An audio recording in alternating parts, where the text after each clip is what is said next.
And I've talked to the people at the city, and I'm like, so if there ever is a point where they start outlawing Airbnbs, like, how's that going to work? And they're like, you're pretty much going to be grandfathered in. So that's what I like about it. It's permanent.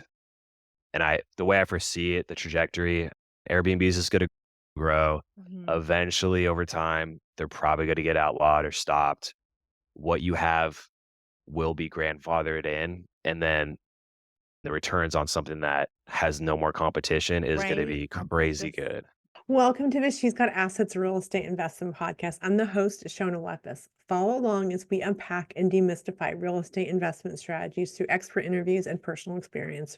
From how to find off market deals to creative financing to long term and midterm rentals, we aim to educate and inspire others to gain financial freedom and generational wealth through real estate.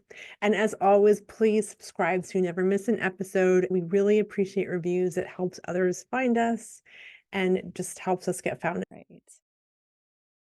All right. Welcome to the She's Got Assets podcast. Today I have a really special guest, Thomas Callahan. I hope I said that right. We met at a local REI event and he's doing some really cool stuff in the STR space and has a really great story. Thomas, thanks for joining us. I'd love to hear your background and what you're up to. Yeah. Thanks for having me on, Shauna. This is my first podcast ever. Definitely excited, definitely a little nervous. Yeah, I could tell you about my journey and how I got into everything. I think it's interesting. So, went to college, just like everybody else in college for the most part, didn't have an exact clear vision of what I wanted to do. I always had an entrepreneurial spirit. And I went to college for mechanical engineering. I was good at math and science, and I wanted to challenge myself. And I had some friends going through it. And so I did mechanical engineering with a minor in aerospace.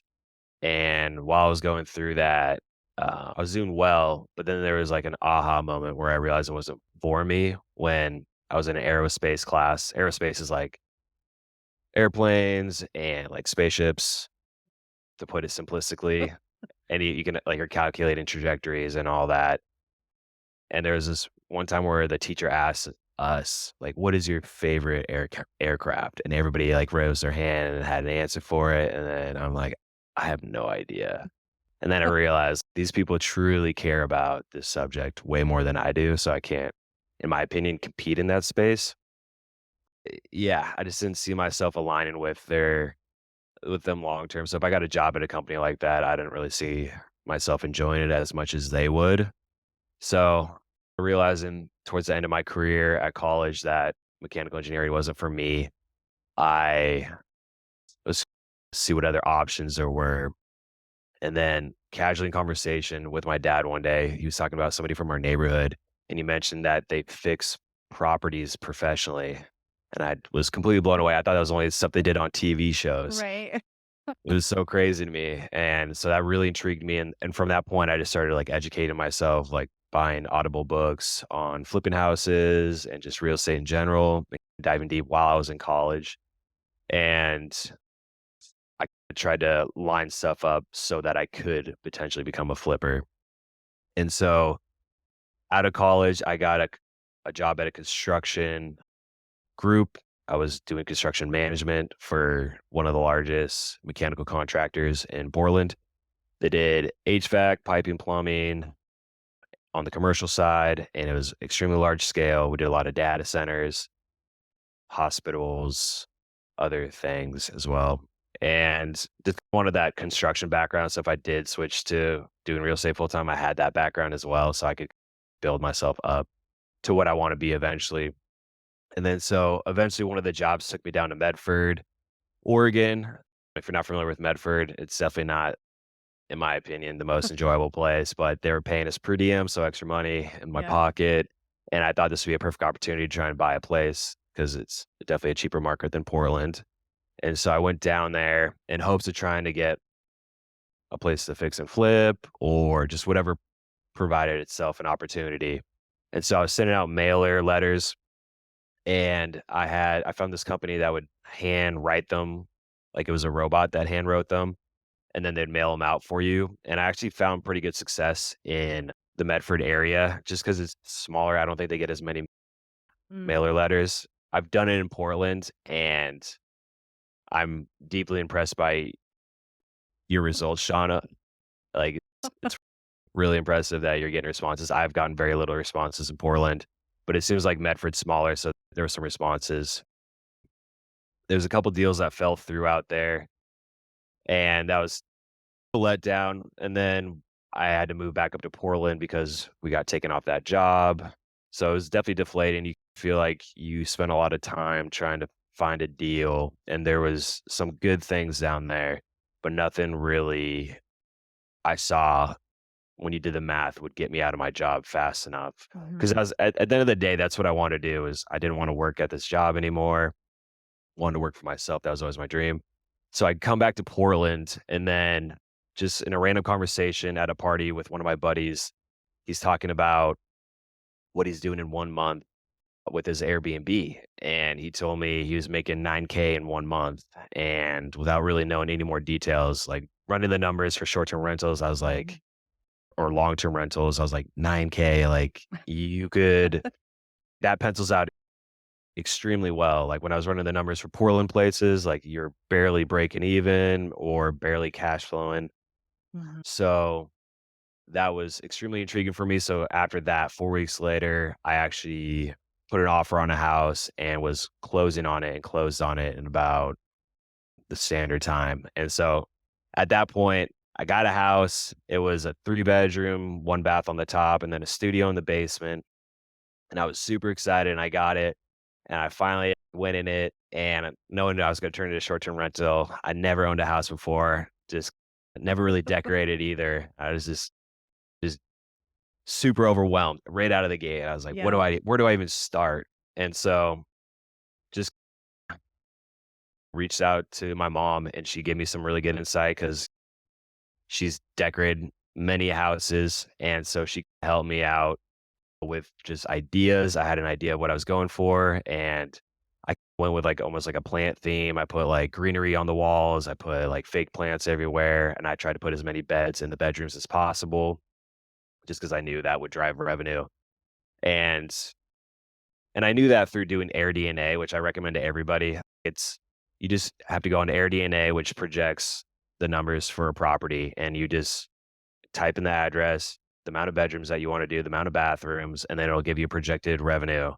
And as you play with that, you realize that the more bedrooms you have, the more people it can sleep, the more revenue you're going to bring in. So, Mhm. I mean, that there is like the bread and butter of short-term rentals is like how many people can we get in here and how many bedrooms and all that. And so I ran that and honestly found pretty good success in it. And I think what's really interesting about when you're doing stuff like this that's not really standard, like family members always want the best for you, but I had some family members trying to talk me out of it. They were saying that like why don't you just do a long-term rental? They were super concerned about like this working out, Mhm. but I was just super gung ho on getting this figured out. And so I got it going. And then in the first whole year cycle, I bought it in 21 and then I did a full year in 22 and in 22 you had like a full year's worth of data. The upstairs did about what was it? I think total it did almost 100. The studio did a little over 30,000 and then the upstairs did something like 72 or 74,000. So like I was just like absolutely like stunned. I was so excited, so happy. And then from there I got like another one and then another one. And then so built it up to the point where I felt comfortable enough to leave my job, and that took a lot, to be honest, to give up the golden Mhm. handcuffs, is that what they call them? Yeah, the stability, the health insurance, all the things. Yeah. Yeah, it was a lot. Yeah, it took a while to build up that confidence, and I just did both for as long as I could until I was pretty burnt out on my job, and when I was doing both, like, you're making pretty good money because you got 2 incomes coming in pretty decently, and then I had pretty close to what I was making at my job through Airbnb. And then when I quit my job about 2 months later, just through projections, I was making more than I was at my job. So in about 2 years, I was able to build up enough to surpass my job. which that's all I wanted. I'm like, if I'm going to do this, I want to feel like the same comfortability I felt at having a job. Mhm. And yeah, so that's my journey for getting into Airbnb.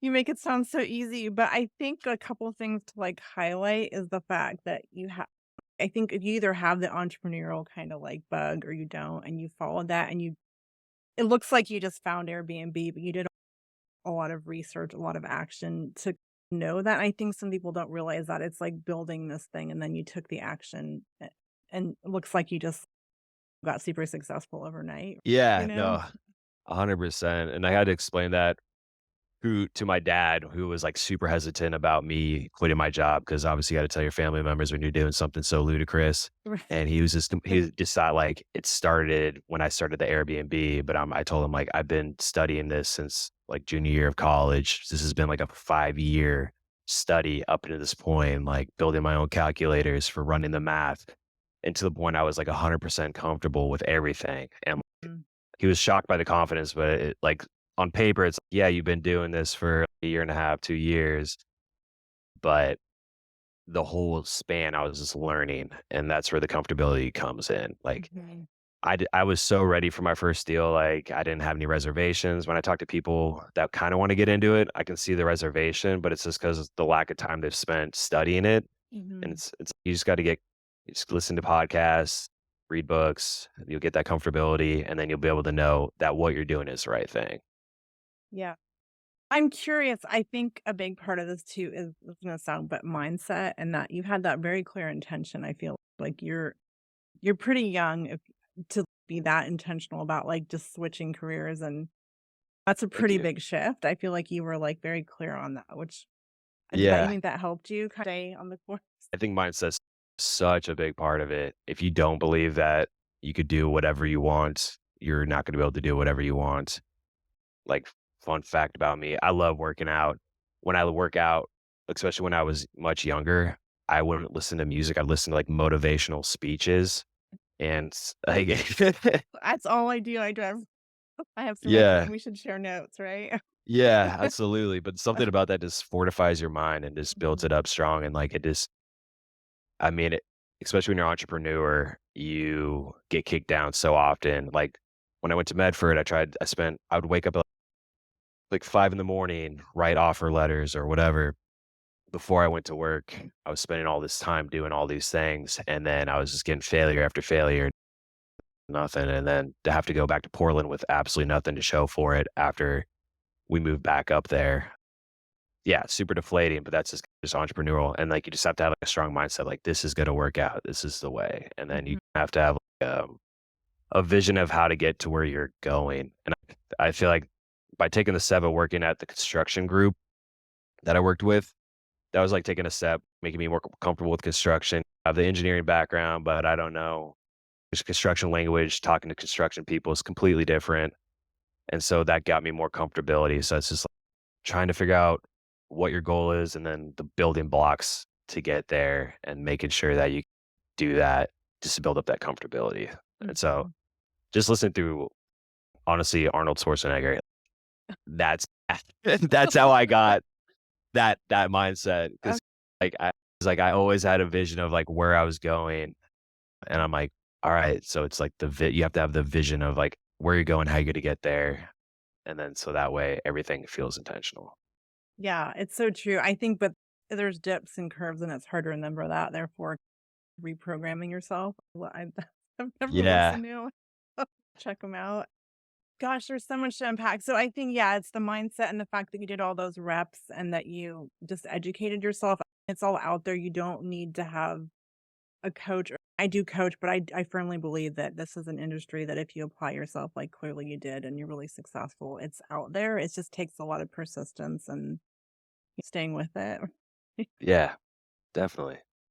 So did you read Rich Dad Poor Dad? Because like everyone says that, Yeah, of right? course. That was the most inspirational book I ever Okay. read. Yeah. That was definitely one of the early books I read, and definitely I would probably point to the number one book that inspired me. I read it a couple times, and each time I'm like, "Wow, yeah, this is such a good book." Yeah, yeah. There's that cash flow game too, which is really fun to Yeah. Yeah, it tells you the game of life and how to play it.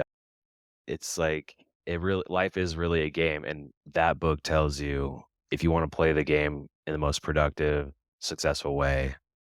It's not necessarily real estate. It's just trying to figure out how to build things around you that help make you money, and then in a way, hopefully you can eventually automate that, and then it's just making money for you without you really having to work. Mhm. And that's what drew me into real estate, to be Yeah. honest. It's the asset. Yeah, I totally 100%. There's so many things to unpack. I think one thing when I first met you that really stood out is that we're in Portland, Oregon, right? It's a very unfriendly market to STRs, even to long-term rentals, and you figured out a strategy of how to make it work, and I really commend that because I think a lot of people are like, "Oh, they're illegal unless you live in it," and I may or may not have moved into Airbnbs in my past.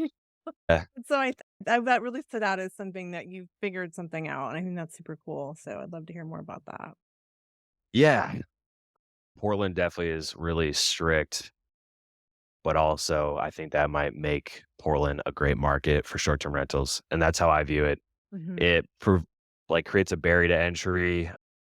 You know what the rules are to play by already, which is great. When you're in a market where there's no rules, you gotta assume that rules are coming in eventually, and Mhm. when those rules come in, it could totally make your property ineligible or not work, and then you just have a property with a bunch of furniture in it, and you would have to do something different. Yeah. So it could be really troublesome. So at least we know the rules we gotta play by. And if for Portland specifically, there's 2 types of permits. There's type A and type B, and they're totally completely different. They cost completely different money, and one's easier to get, one's not. The type A is a super easy one to get, super cheap compared to the type B, and it's for 1 to 2 bedrooms. So if you wanna get a 1 to 2 bedroom, you do type A. You still have to have a long-term tenant live on the property, but then you're able to rent out 1 to 2 bedrooms. And I think last time I checked, I don't know, it's probably like $200 to get that permit, maybe more. I feel like Portland always sneaks in fees, and they always list less than what actually it costs. And then that one's temporary. You have to re-up that one continuously every 2 years, I believe. That's not the one I like doing. The one I like doing is the 3 to 5 bedroom is type B. It's a hard one to get, and it's about 7,800. It might have gone up in 2024. 7,800 to get. They used to make you get a traffic study, which was $4,000. They actually finally got rid of that, so that's a huge relief. Mm. But yeah, all in, you have to get drawings done of your property potentially.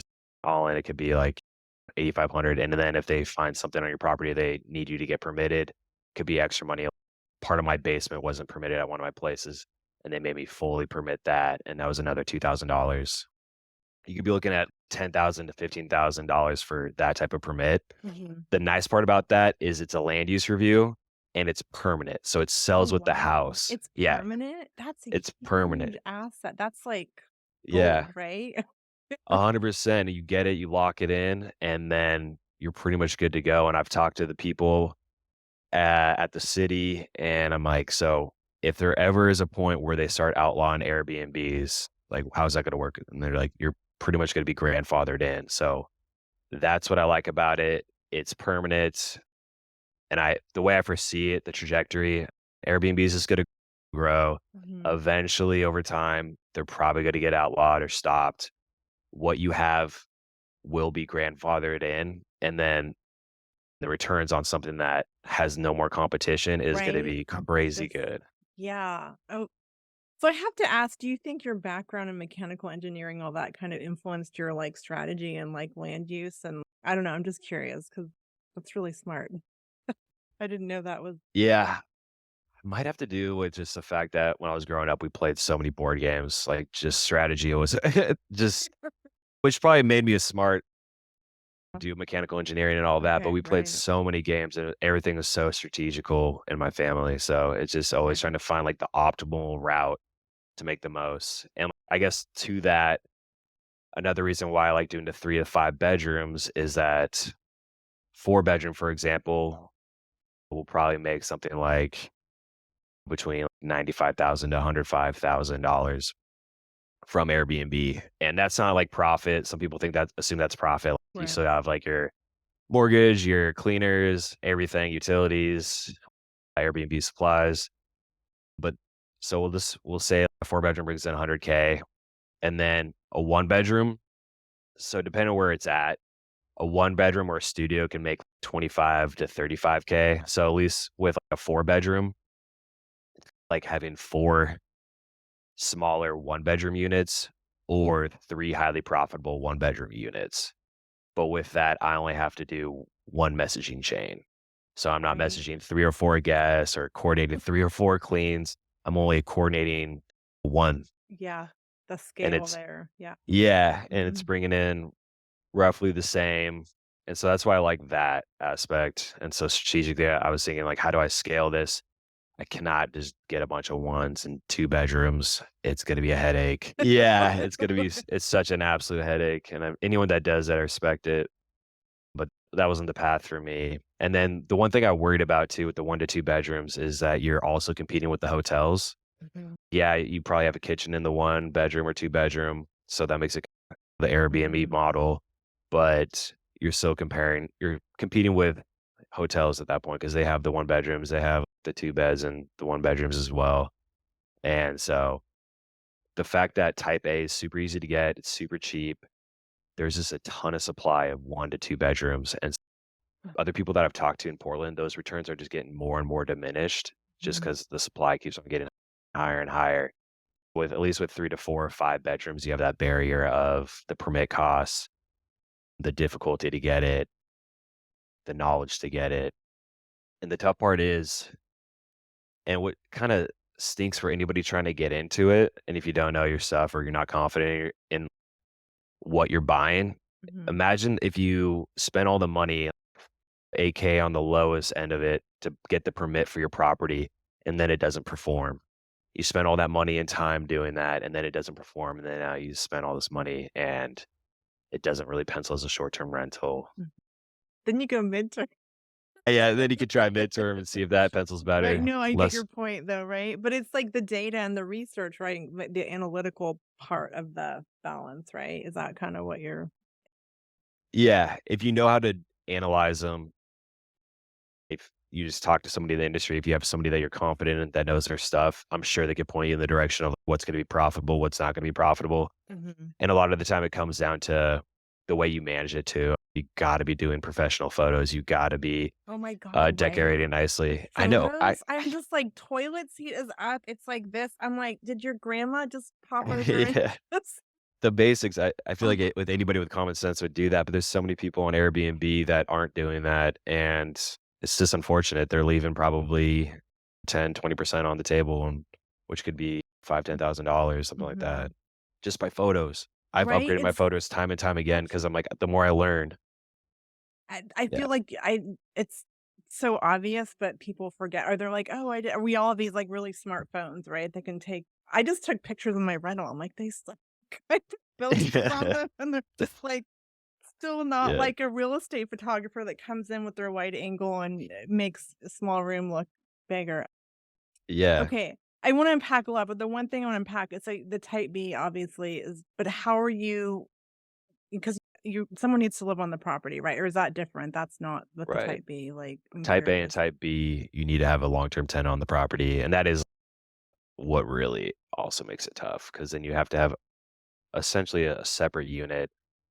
And with Portland, if you do an ADU, they waive a lot of fees if you don't use it for short-term rental use, but if you do use it for short-term rental use, then you have to pay all the permit fees, and that's probably like $15,000, $18,000.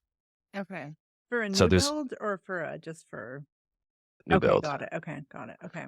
like new build, and then there's yeah, you gotta be careful when you're buying stuff with an ADU already because they may have signed a covenant in Portland where it says, "I will not use this in order to run a short-term rental." And then if you did go apply for a type B and that covenant is signed and you didn't know it was signed for that property, you would have to go back and pay all the permit fees associated with that. Okay. Okay. Yeah. That's good to know. Is that something you have to go to the it's not gonna come up in title, right? It's you have to do your own kind of research permitting. I think you gotta do your own research on that. That's not gonna come up, I don't Okay. believe. Yeah. I So think there's a date on that. If I'm remembering right, it's either 2018 or 2014 when that got put into place where these covenants started to exist. So anything that you feel like has been built recently, you gotta be aware of that. There's ways of getting around doing the ADU thing too. You can just say that the tenant is sharing the kitchen. And so as long as you don't have a kitchen in there, then it's not okay. considered an accessory dwelling unit. Um, so Okay. that's a way of getting around that as well. But in theory, you're supposed to have someone on the property. How do you like position that to the long-term tenants? What's the pitch? Yeah. Yeah. I was super concerned about figuring that out just because you view the world through your own lens. And me personally, Right. I would Yeah. never want to live under an Airbnb, but there's people that want to do it. I think you definitely got to price your long-term rental accordingly. If you're Okay. using Rentometer, Yes. you probably should discount it a little bit. For one, it's most likely your ADU or whatever is in a basement. If it's not, Mhm. then that's great because then they don't have to hear the noise from the Airbnb. Mhm. But if it's in a basement, it's below an Airbnb, yeah, it should probably be discounted. And then just find the right person, someone that's not going to complain about noises all the time. Unfortunately, these homes are like in Portland are 100 years old. Yes. And even if you put insulation in it, when you connect wood floor through the trusses and then you connect the drywall on the bottom, that sound just reverberates right through the wood to the drywall. So even if you have insulation in the open nooks, Mhm. you're still getting a lot of sound down there because it reverberates through the wood boards. Okay. So are you when you're advertising the long term, are you saying that in the ad, or is that something you mention, like, "Hey, this is a little bit quirky or unusual," or Yeah, how do you like yeah, I'm I'm definitely curious. upfront about it. I think Okay. you got to be upfront about it. Otherwise, you're just going to a lot of meetings, spending time meeting tenants, and then that could be like the make or break it for them. So I just want to be conscious of my time and their time. Mhm. Make sure they know everything. And some people might find it cool because they're like, "You mean my friends when they come into town, they can stay up there?" And I'm like, "Yeah, just hit me up." So there's the upside of that. If there's shared amenities, one of the properties has an out decorated outdoor area. Now they have an amenity, like they can use the grill Okay. outside. They have a hangout area. It's Right. like you So get they that could you can bring their share that friends area. over. Yeah, so you can Okay. upsell that portion of it. You just got to be like, "Hey, there is separation. This is the Airbnb portion. This is your portion. So don't feel like Mhm. they're going to be in your space." You just Mhm. got to definitely let them know that there's privacy for them if you're trying to let them know. It just yeah, just trying to think like through the lens of how if you were to rent it, what would you want to know? And you definitely want to be upfront about the noise potential because Mhm. Mhm. otherwise, then you might be getting texts from people Right. saying, "Hey, it's super loud down here." It's like little pitter patter. No, Yeah, I'm a big fan of transparency. I've had rentals with homeless tents that pop up and I have to be like, "Hey, listen, you might have some visitors. yeah, Control it. I just want you to know that's a thing." And some people are like, "Oh, no problem." Some people are like, "Hell no," and it's fine. But if I don't tell them that and then I surprise the tent pops up and some fireworks go off, I've seen it yeah. all. So, I do the same thing with Airbnb guests. That actually used to be a really common question, be saying, "Is there any homeless camps nearby?" right. And I would just say, "No, there's not, but there's always that potential. You never know when they're gonna come." But I actually have stopped getting that question from Airbnb guys, so I guess some perception of Portland has changed where Okay, they that's don't good. it's super good. I'm a big fan of Portland. I love the question, "Is it safe?" When I Yeah. tell you about the crime, no, what do you think I'm gonna say? Yeah, yeah. Get Like, them away. obviously yeah. Obviously, my percent yeah, exactly. Yeah, there's people Uh, dying left and right out here. yeah, they're shooting. Some guy just died in their car. Yeah. I like to be transparent, but also paint a more positive picture. I love that you've made I think same with like long-term rentals or MTRs, right? It's a challenging market, but in that there's a lot of potential and people are scared of it and they're scared to be landlords, but you found a real you've turned it into kind of an asset, I think, and that's what we are as entrepreneurs, right? We're looking for those kinds of opportunities and seeing maybe a Mm. challenge as maybe spinning it into something more positive, right? Yeah, exactly, and well, one of the real estate meetups that I went to, some guy put it perfectly. He's just like, "You gotta be creative to get in real estate." Everybody has that plan of getting a duplex or triplex, living in the one side, renting out the other side, trying to cover their mortgage. Mhm. Everybody has that plan. And for that reason, it is so hard to get a duplex, triplex at a decent price where it actually pencils out. And so Totally. you have to have a different approach on how you're going to make your real estate deal work. And I think ultimately there's a lot of things we want. Cash flow is king or queen or whatever you want to call it. And the Yeah. scale of rentals, there's STR, MTR, and long-term STR is like the juiciest, right? But Uh-huh. it's also, I think, a little more work. So I'd love to hear your thoughts. There's so many things, but I guess trends that you're seeing or how to optimize. So I think again, you can have a listing, but if it's crappy, you're not going to get bookings or tips like Yeah. that. Let me think on that. I My perception is don't necessarily cheap out on the decor, the decorations, and be creative. Mhm. Put some flair in there. Don't just do it like a house. Don't decorate it like a house that you would necessarily just want to live in day to day. Do something like fun that like normally people wouldn't want to do in a house because it's too much. Mhm.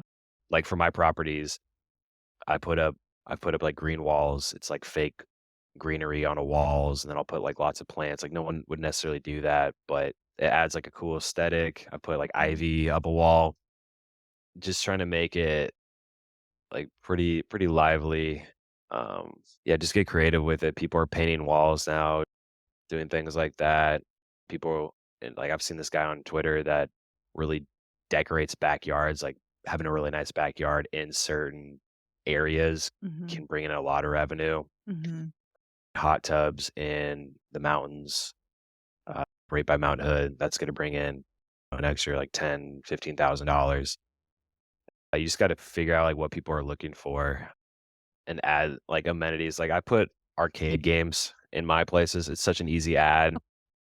Probably the best way to do it, I usually just get it from Walmart, but then you have to build it. There's a lot of people on Facebook Marketplace selling those things already built. Really? Yeah, They for just pretty got cheap. it as a novelty and they're like, their kids don't use it after the first. Yeah, and there's, like, a difference between the ones that are at, like, the restaurants where you put the quarters in, they're super heavy, and then there's, like, the Yeah. ones you can buy online that it's just like the video game itself, you don't put quarters in it, so they don't have all those mechanisms in it, it's super Mhm. light. You can get Okay. those for, like, $250, and it just adds that extra like, 1, I love adding a lot of color to the Airbnb so the photos really pop, Mhm. and I really do. I've actually gotten a lot of people that would book because they have some love for Pac-Man, and usually I put, like, a Pac-Man machine in it. It has Okay. Dig Dug, Galaga, all the old school stuff, like, personally, even I love. So, putting fun stuff like that in there, Yeah. because I always think about, like, ROI, like, what's the return on investment, so I gotta Mhm. make so if it's $300 in one of the bigger places, like the 4 or 5 bedrooms, that only takes 1 night, so I just need to convince someone to book 1 extra night in the entire year for it to pay for itself, Mhm. and I know it's gonna do that. And Yeah. for that reason, the ROI on adding an arcade it's really good. That's a really good way to put it. And I feel like from what I've seen, there's definitely themes and you want to stand out and people are there for vacation. So those fun, quirky things are gonna, yeah, Yeah. um, I love that. Okay. So are there any other like amenities?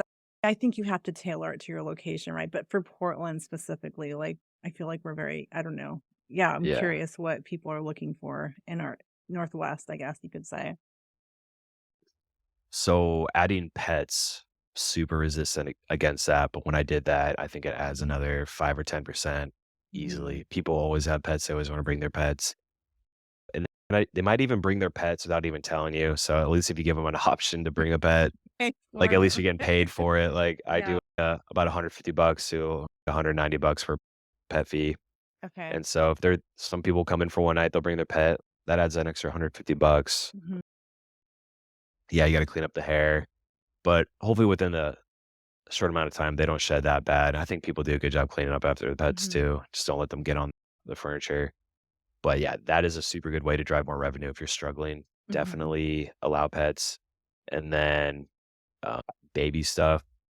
Like, you definitely wanna have a pack and play, if not that, a crib, Mhm. any stuff related to babies, baby safety, especially for the bigger properties. Oh, like childproof, I remember that stage. You couldn't open a cabinet without the This one's getting Yeah. lost. I'm like, "Where's the magnet?" Okay, Yeah. interesting. Alright. So Yeah. family friendly kinda stuff. Okay. Definitely a pack and play. If Okay. you only wanna do one thing, do a pack and play. I've never gotten so many more requests for a pack and play in my life. Interesting. Yeah. They suck to lug around. I can Yeah. experience that. They're about like $50 off of Amazon, throw that in there, like the Yeah. ROI on that, it'll pay for itself easily. Yeah. Interesting.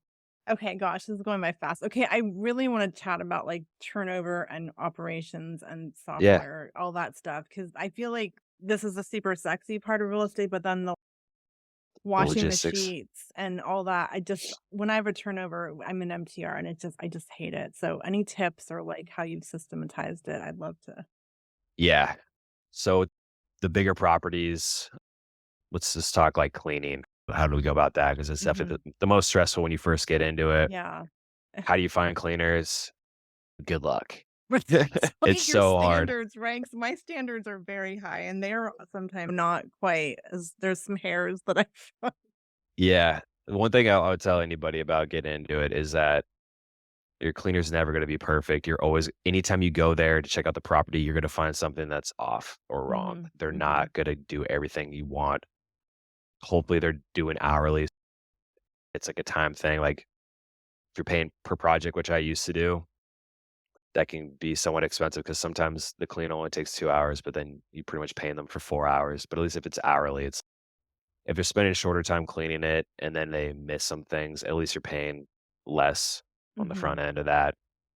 But yeah, finding cleaners is super tough. You can go on to Turnover B&B and they will allow you to find people, but these days it just seems like the people on there are just shooting for the stars with the quotes they give you. That is like they're like, I don't really need the business, but I'm just gonna give you a quote for maybe 1.5 what it should be, maybe 2 mhm, times what it should be. mhm, So it hasn't been successful there. Found people off Craigslist. You just got to get creative with it mhm. and just always keep checking. Always keep checking. It's so hard to find cleaners. If my cleaners left me, I think I would be in a bad place. I would ask you who they are, but I know you wouldn't share. I love my cleaners. I go there and I'm Yeah. like, "Dude, I put I just" and they know me, they know I'm extremely picky, and I just am like, just never meets my I'm glad I'm not the only one, 'cause I get really Yeah, you can tell them as many times as you want your Yeah. expectations, but for some reason, I guess it doesn't really click with them. They're always moving fast. Mhm, Communication isn't typically there, but I don't know. As long as the way I live by, like I've worked with other people, and when it's their property, they'll check up on it. And they're like, "This isn't up to my standards. This isn't up to my standards." Like, all right, let's look at the reviews. 4.9, 5 star. Let's look at the reviews. If we're getting those stars, guess what? We don't have to be perfect. As long as we're getting the good reviews, that's mhm, how we should judge how well we're doing. But yeah, for cleaners to help them out, I do Costco sheets that are microfiber. They're so soft from Costco and they dry probably 3 times faster. So when you're doing like 5 or 6 beds in one of these properties, it's so much linens that it's really tough to get through in that mhm. 4 to 5 hour window. Right. So microfiber all the way. I know that people love their cotton, but you're just not gonna be able to get through laundry really, in my opinion, if you do Mhm. cotton. And the stuff from Costco, it feels fantastic. I've had people reach out like, "What is this brand? Like, it feels so Like, good." it's really fancy. Yeah, I'm like, "Don't look too closely. It's only $19 for those sheets." But they get stained, right? I feel like I'm always I don't know if you go through sheets, like, I just every time Yeah, ever, I'm like and I'm making the bed and I find a stain, I'm like, "Alright, there we go with that set," and then I'm yeah. The thing about not Mm. microfiber is I don't think they stain as easily. Oh, bonus, okay. Yeah, which is super nice. But also it's not that bad if they do stain because they're only like $20 a pop. Right, yeah, So, okay. not the biggest deal, but that helps with cleaning time, and then coordinating cleaners. I use a project property management software called Hospitable, Mhm, and I figured out how to add my cleaners' phone numbers, and then you can add them to whatever property, and then I send them 2 automated text messages, one that happens the day before at 11 o'clock saying, like, "Hey, just to give you a heads up, there's a cleaning at this property," and then I have another part that I programmed that will be able to tell if it's a same day turnover, meaning like there's a checkout the same day. When they check out, there's somebody checking in that same day. So that means they have to be done within that 11 a.m. to 4 p.m. cleaning Mhm. window. So it puts emphasis on that. It'll add a little emojis that pretty much say, heads up, this is the same day turnover, pretty much letting them know you need to show up on time. You need to clean this. Probably you need to prioritize this property Mhm. over other Over the properties. other ones, right. Okay. Yeah. So you got to give them a way to prioritize other properties because sometimes all the properties will land on the same day. They're all getting cleaned. And then if you give them no direction, this kind of automates it. I give them access to my calendars so they can see the calendar. So if they really want to like Mm. look out into the future and coordinate people, that helps. And I just put a lot of trust in my cleaners. I don't micromanage them. I've worked with some people that try and micromanage their cleaners, and I just don't have the bandwidth. And as long as I'm getting good reviews, Yeah. I trust them. Okay. They give Do me you ever hours. spot check them, or you just kinda unless you get a funky review? I'll spot check them sometimes. I always kind of feel bad about doing it, and I probably need to read some management books on how to properly do it. Give feedback. It's a Yeah. sandwich, it's a compliment. Yeah, the compliment sandwich. I do try and Right. do that. Yeah, I do try and do that. I probably should try better. But I'm just such a busy person. Sometimes I feel bad because the only time I reach out is when Right, something yeah. like didn't go right. Mhm. So I definitely got to work on giving compliments out more because you don't want to burn out your cleaners. That would be worst case scenario. That they're so critical. That's all really helpful. On that note, just quickly, like your core team, right? I know you have a lot of systems in place. So I think if someone doesn't know about channel managers, that's so critical. What other like cleaners, who else do you have on your team that's like kind of part of your operations? Yeah. So recently I started using virtual assistants, VAs. They're from the Philippines, South America. So they're pretty much any time during the day they're able to hop on. So the people in South America hop on during our Okay. daytime, and Yeah. then the Philippines is different time zone, so they're able to hop on the opposite time that the South American people aren't. Hmm. And so the way I got hooked up with that, so I was pretty fortunate that there's like a really large group in Portland that has the biggest share of short-term rentals, and I know them.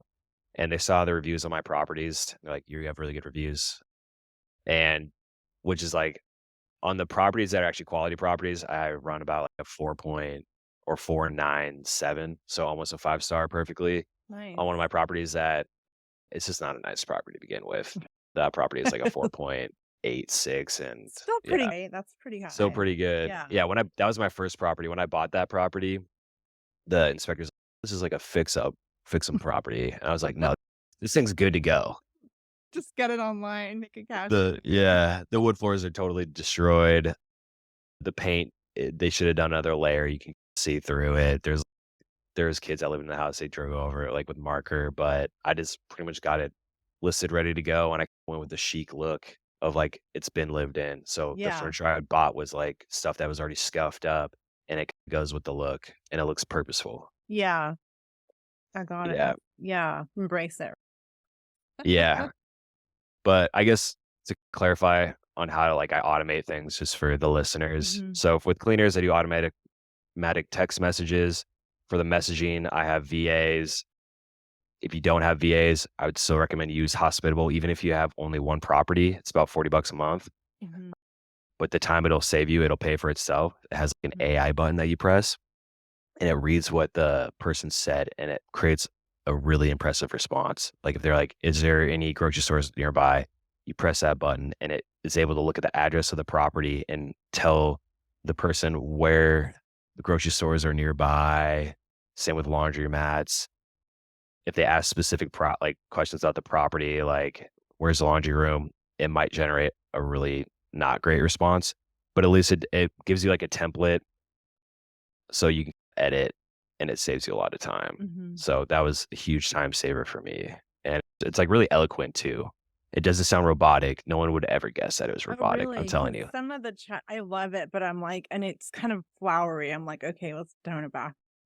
That's probably the biggest issue. It sometimes it lays it on too heavy, and Right? it's just like, this is too much. This is too kiss assy. Like this is Right. way too much. Yeah. But you can Yeah. see it now. I see listings. I'm like, oh, that was ChatGPT because it's so like flowery and Yeah, you have to tone it down sometimes, but that saves a lot of time. I really got down my automated messaging being like when they book, they get like a message. When they're about to check in, they get a message. During their stay, they get a message checking in. When they're about to check out, they get instructions. I've dialed that in to try and pretty much prevent them from being confused and messaging me. That's the biggest thing when I was working for myself and I did all the messaging. I'm like, Yeah, anytime I get a question, if I get it pivot. more than once, yeah, I gotta Mhm, find a way to make sure that same question doesn't get asked again. mhm, mhm. Because I didn't want to reply to You stuff don't like wanna say that. the same thing over and Exactly. I think that's where a lot of people struggle is they fight the same battle over and over. If there's something wrong with their property, they just continually just will message the guest instead of fixing it. Uh, if you just go and fix it, then you just save your time Mhm. indefinitely down the line. Yeah, that's super smart. No, and so I'm assuming you have, check-in notes that are really thorough and all that usual stuff to address all those common Q&As. Yeah, absolutely. I try and be super thorough, very specific about like door colors and like when you find the lock. Yeah, right. It's crazy what people will screw up. Yeah. If there's a way to make a mistake on checking in, they'll find it. They'll find out how to do Yeah, it. yeah.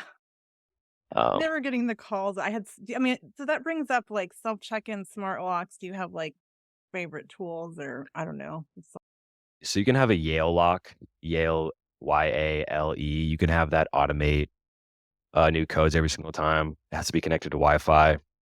It can be super problematic. It can get disconnected. It can lock people out pretty consistently. There's a Schleg lock. I think that one probably is better. I've never used it. I've only used it at Yale. But yeah, you could run into problems there. But then also Hospitable works with that lock, so it'll automatically generate new lock codes.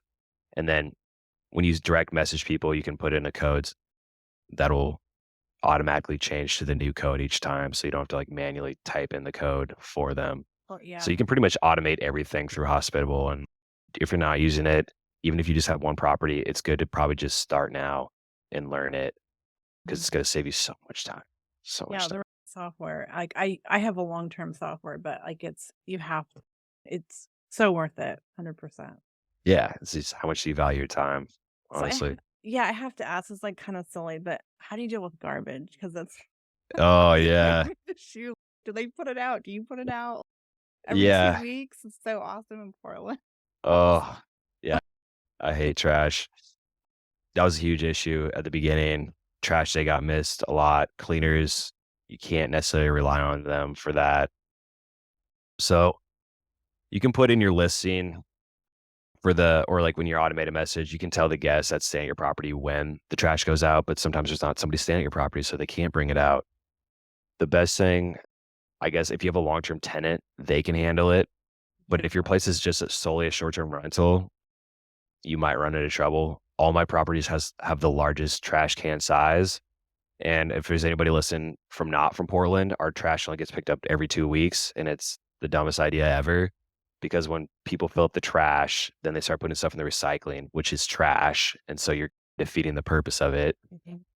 And so you have to, if it gets full, then I just tell them to put the trash bags outside by the trash can. And hopefully that doesn't get any vermin.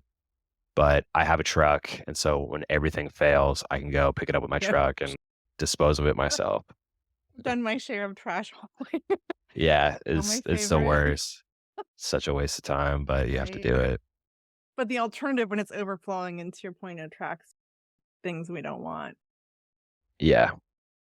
We're this is I could ask you a lot more, but is there anything, like, that we didn't touch on? You've clearly really successful in a difficult market, a very expensive market. So I really commend that. Anything tips you would share in general that we didn't cover?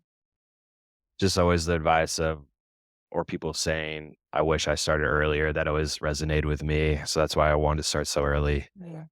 I'm 28, just turned 28. Birthday was last Thursday. So, I just always knew that was, like, the path, and if you're even if I wasn't making substantial money. I just know like the knowledge I'm gaining and the confidence and learning how to do your own taxes, your own accounting, everything. It's gonna it's gonna teach you how to do other things I don't know if this will be the end all be all for me. Like I could hopefully potentially do a product one day or something like that. But you're learning the basics of entrepreneurship and just you're flying by. I don't know what do you say, the edge of your seat. Yeah, you just get more comfortable with it. I was not very comfortable at first, but the more time you spend doing everything, it gets easier, and then the possibilities open up, and that's what I love too. And that's what I hated about my job is like it just felt like I knew it was coming, and it just seemed so boring. Mhm. And at least with this, the possibilities are endless. See stuff on Twitter or YouTube now, and I'm like, I could potentially do that. I could figure it out. I could figure out how to do laundry or ATMs. I could, even though I wouldn't really wouldn't want to, but or businesses. I feel like there's potential to make a lot of money with um, watching people's pets or something like that. I saw something on YouTube where some person was making a ridiculous amount of money doing it, and it makes sense. People will spend so much money on their pet, Mhm. and that's why I like allowing pets is because you can make that extra 150, 190 per stay. What was the question? Just Yeah, you rolled perfectly into one of my wrap-up questions, and I would just say on the entrepreneurship thing, like, I started early too, and it's really hard to ever go back to a W-2, like, you're through. I'm sure you know that, but, like, yeah, it's yeah, it's awesome. But that you took that advice because I mean, you're always gonna look back and think, like, "I could have bought a house for X." Like, I do that all the time. I'm like, "If I knew now what I knew when I first bought a house." yeah. I Oh do that. With Zillow, I save a lot of properties and it always remains saved. So I always track like what properties sold for and then like where they're at years later. That's been right. always really fun to do. Yeah, it's it's crazy. I mean, we're also in a highly I think the other thing about this market is it's, like, expensive, but it appreciates, right? And that's one of the other benefits of buy and hold. Yeah, Well, definitely. yeah, because it's not easy, but I think there's opportunity, and I really love that you made focus on the opportunity of in a difficult market. Because a lot of people would see that and be like, "Oh, well, screw Portland," and they're out of here, or they won't even try. Yeah. When yeah, when you see that or you feel that, it might be a sign to try and do it. Mm, Because if you just spend the time and just read the rules, even though it's not like a fun read, you'd be able to read that in one day if you spend like one day doing it, and then mhm, you would know pretty much everything you need to know.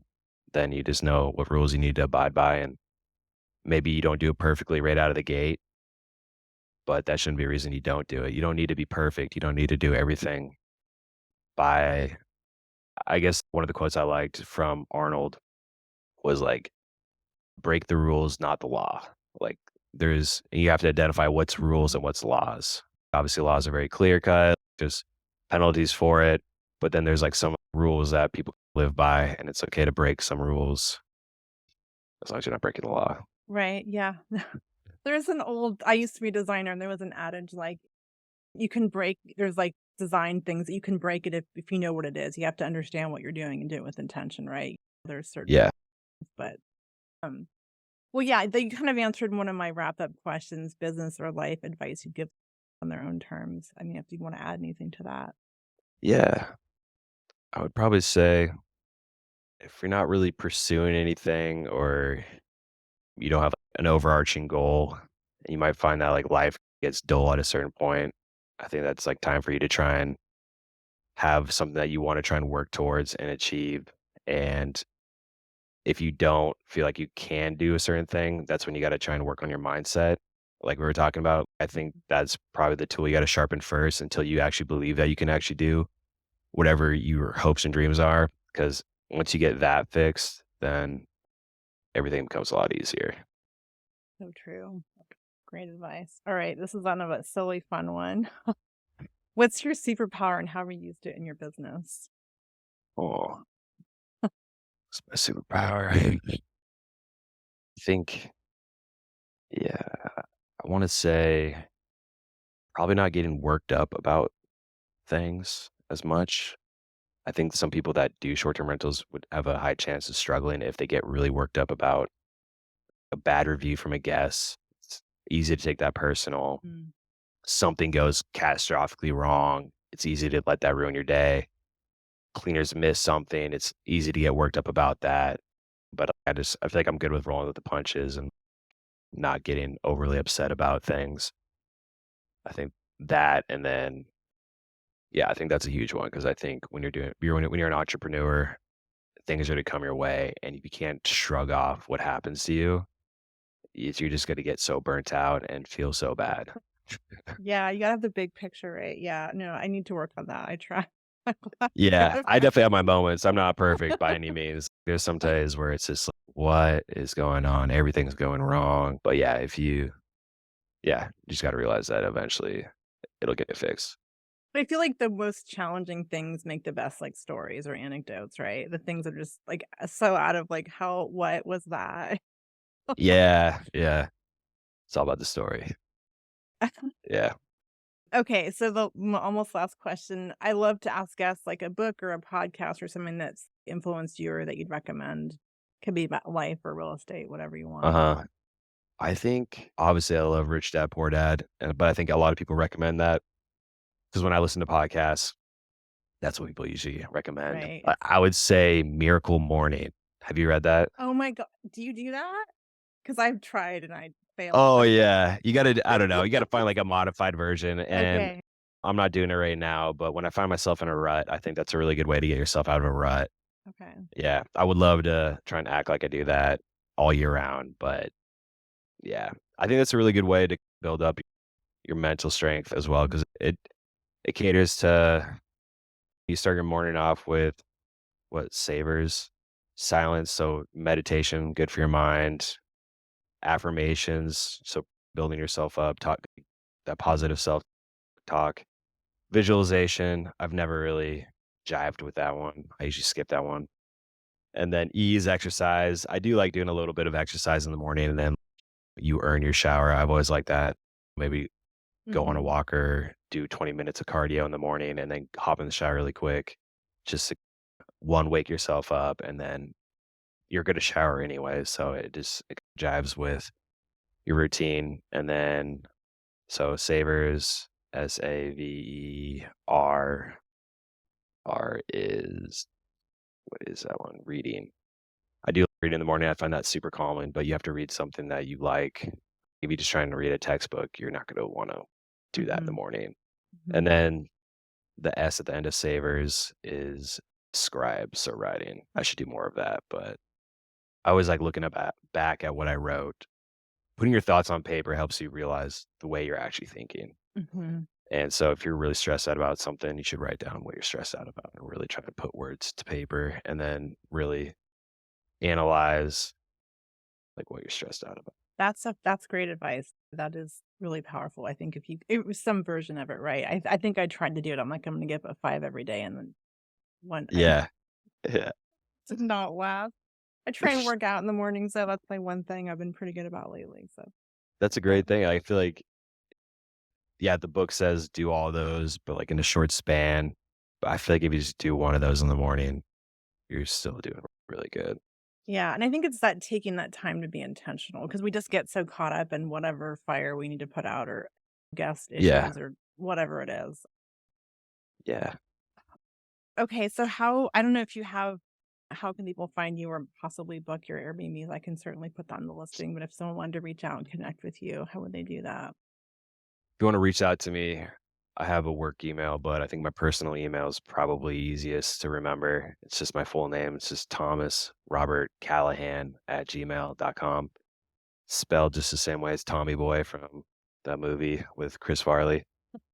Yeah, Callahan with 2 L's and then no GH, it's just an H. So the classic Irish way of spelling it. Okay, I'll Yeah, and then if you wanna link my Airbnb profile, feel free. perfect. This has been really fun. I feel like we could have talked forever about real estate, but you shared a ton Yeah. of tips and really cool, inspiring story. So thanks for taking the time. I appreciate it. Yeah, thanks for having me on. This is really fun, honestly, yeah. Oh, good. Wasn't I didn't know I could talk like that.